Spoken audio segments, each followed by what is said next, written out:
basically, this opera is about, in the end, it's about myself and the city of Copenhagen in many ways.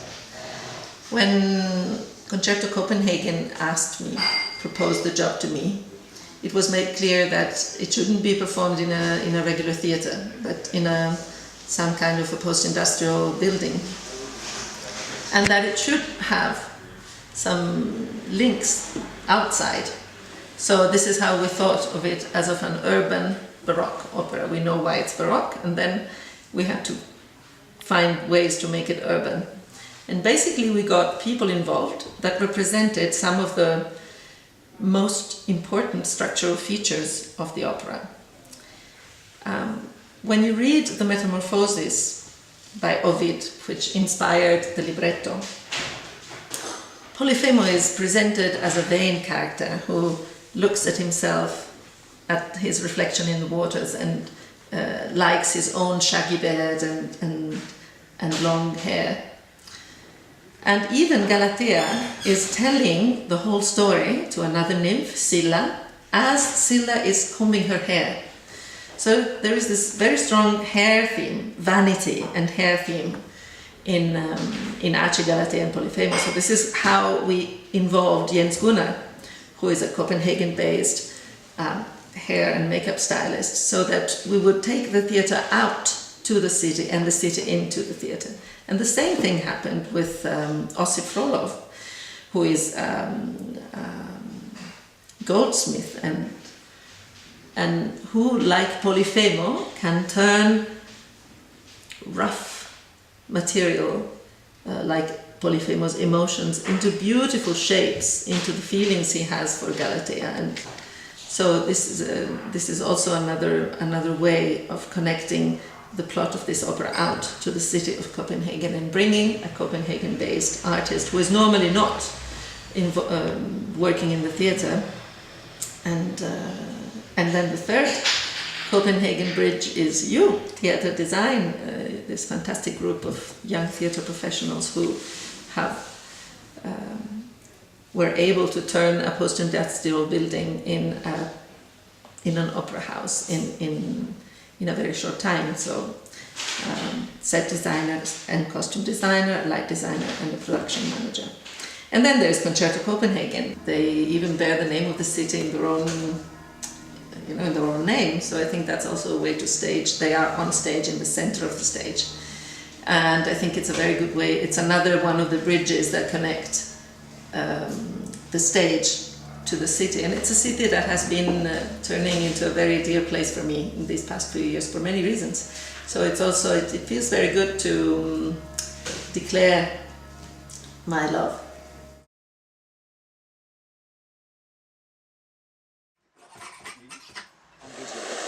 And what do you find in making jewelry?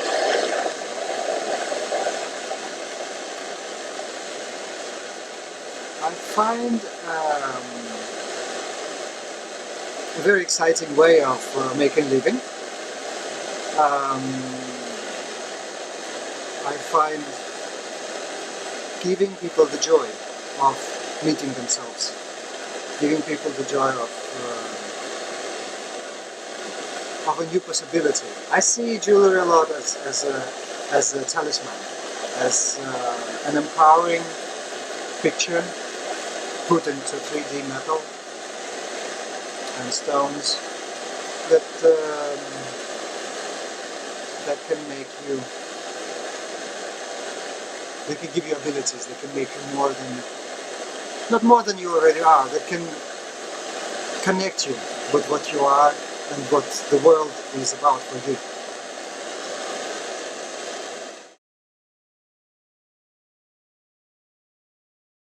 Hips. Good.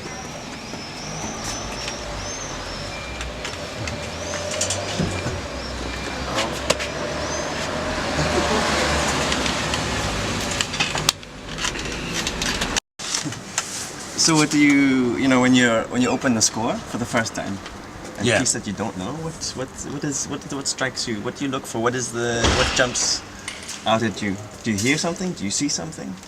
Yes, I think I am extremely excited and eager to find what is the expression of the piece, you know?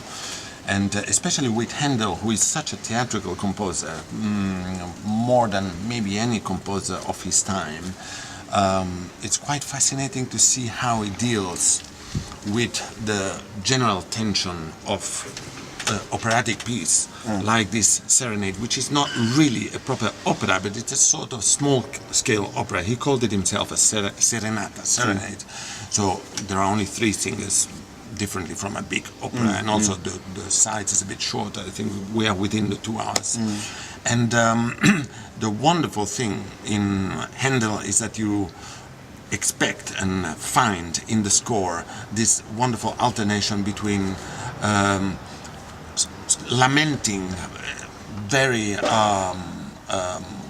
struggling lamentos of the singers, combined to incredibly brilliant, virtuosic, fast arias. And the recits also are incredibly well written. The harmony follows the text in a wonderful way, and so to discover this process, this compositional process of Handel, especially the young Handel, who is incredibly full of fantasy and imagination, and also the use of the instrumentation. You know, we have a strings group all the time through, but he uses the winds well. The trumpets very often accompany the appearance of Polifemo, or and the oboes to put a little bit of sweet together with Aci and Galatea. So it's so exciting, it's wonderful. Oh, it's you? Okay. Good luck. Jens Gunnar, how do you look at the customer and decide what to do before you start working?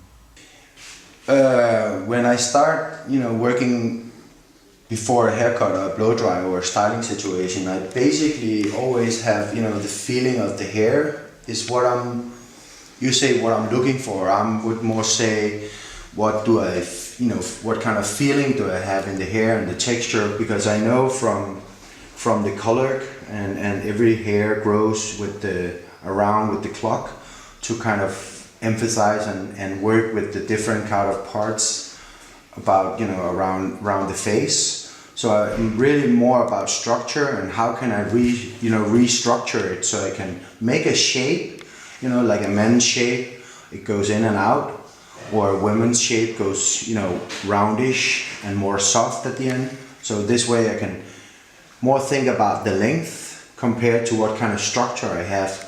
The face and the beauty of it, or it's a matter of taste, and that's something that you can't really describe. That's something that I have to be ordered to do it again and again. So you kind of look at the client and the face to see what kind of beauty I have, what kind of interpretation I have, but I can't really explain it. So I use the structure and the hair and the shape to emphasize what I prefer about the client that I'm here with. Polifemo, how long do you spend in front of the mirror every day, and what are you looking for? I spend a lot of time in front of the mirror, and I'm looking for any detail that doesn't match my image of myself.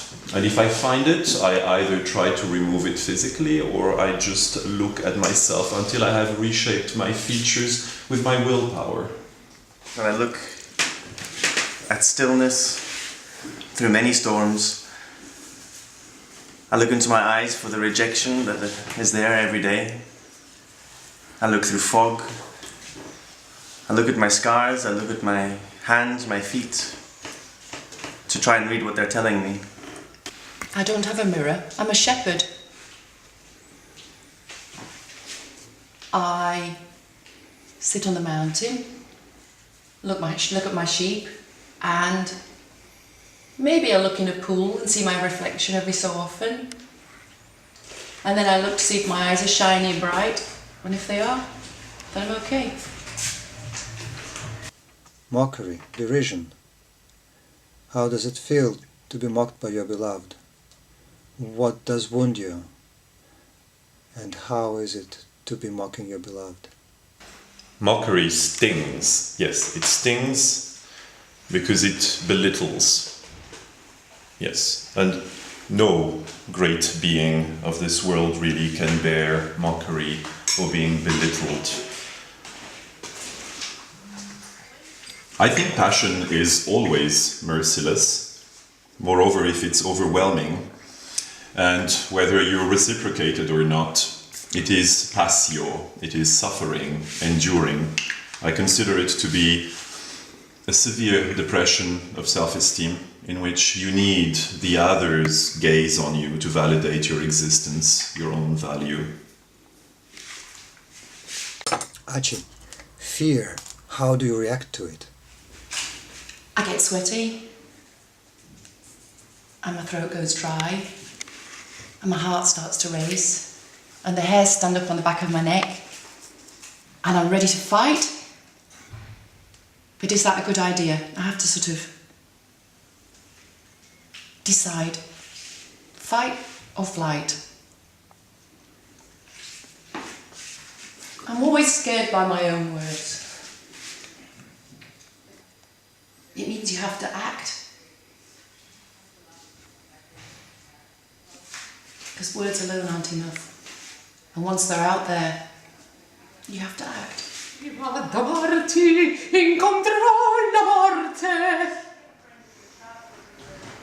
So you would rather die than have Polifemo love you? Yeah. In the theater piece, would you do that in real life as well? Rather die than have somebody really love you? That I think not. No? No, because I would give it a chance anyway. Okay. You never know. So there's a person A inside. big giant, a big monster could turn like a little beautiful rose. You never know. But there are things that I would rather die than do, which is, for example, if I have to think, I would rather die than be a top model. Okay. Because I love too much life and food and things, and I'm a singer. So the opposite of what I'm now thinking is like being a top model and being a life of sacrifices, from my point of view. So, but not other kind of things. No. But for love, no. I wouldn't. I would give it a chance. No. What is this opera about? The story is about love and jealousy. The oldest trick in the book, almost. How do you translate that into the lines? This time it's more getting an old industrial building to working as a theatre space and try to go with the features that building and that room has. And I think that's what you do in the work also. Yeah, it's really most about site-specific work. Yeah, It's look what exactly. is the building itself and what's the history of the building. That's why we this time use the palettes as a symbol of what the building used for before. Now combine that we had to work with the singers and history and music coming into it. And actually also dressing the orchestra with the overalls and making them look in the palettes to remind them of what's been before, and actually making people see the beauty in the rough space. That beauty is not the most obvious thing. Yeah. I think that's the most interesting about the Pakhus and working there.